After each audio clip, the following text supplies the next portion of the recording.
ચેનલમાં તમારું સ્વાગત છે. સીતારામ. જો આજે નવરા થઈ ગયા છે તો મેં કીધું ચાલ વેકેશન છે તો આપણે ગરમ પાણી મૂકી દે છે. હું મંદિરેથી દર્શન કરીને આવું એટલે તું ગરમ પાણી મૂકી દે એટલે પાપડ આપણે ખીચું બનાવી નાખીએ અને પછી મારી પાસે તું ઊભી રહેજે એટલે હું તને ખીચું બનાવતા શીખવાનું. જો આપણે હિતેશાએ 3 કળશા પાણી અને એ પ્રમાણે લોટ આયા દઈરો છે.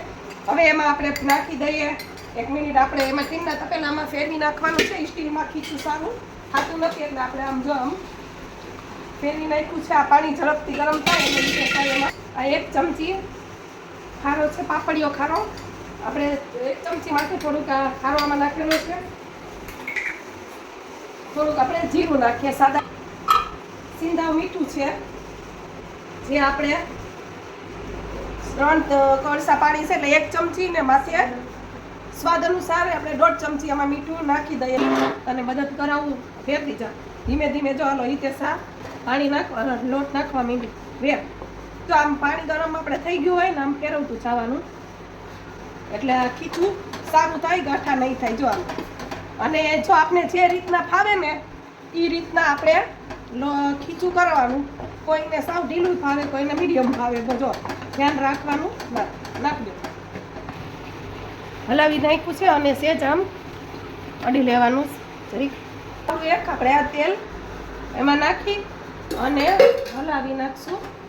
આમાં ખીચું બફાઈ વતન જશે. આપણે એનો અલગ ભાગ કરવો પડતો નથી અને અલગથી આપણે એને બાફવી નથી. જો એમાં નતર આપણે પાપડ કરીએ તો પાપડ ત્યાંથી ફાટી વતન જાય અને આપણે બનાવવાની મજા આવતી નથી. તો ખીચું કમ્પ્લીટ હિતેશાએ કરી નાખ્યું છે. હવે કોથમીરમાં નાખી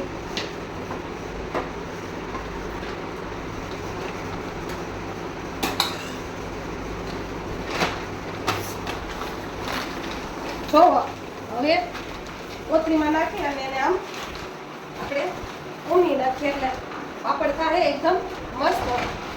જો આપણે પાપડ આપણાથી નહીં થાય તો આપણે એના પટ્ટી વેફર કરી નાખશું. આપણે ટ્રાય મારીએ. બહુ ગરમ છે. તો આ થઈ ગયો આપણા લોટ. જો હું તમને આ બતાવું. જોઈ લેજો. આ જો આ થઈ ગયો અસલ મસ્ત થઈ ગયો ને. જો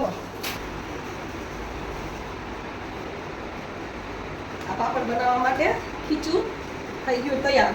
હવે આપણે પાપડ બનાવી તૈયારી કરશું. હવે આ બીજું છે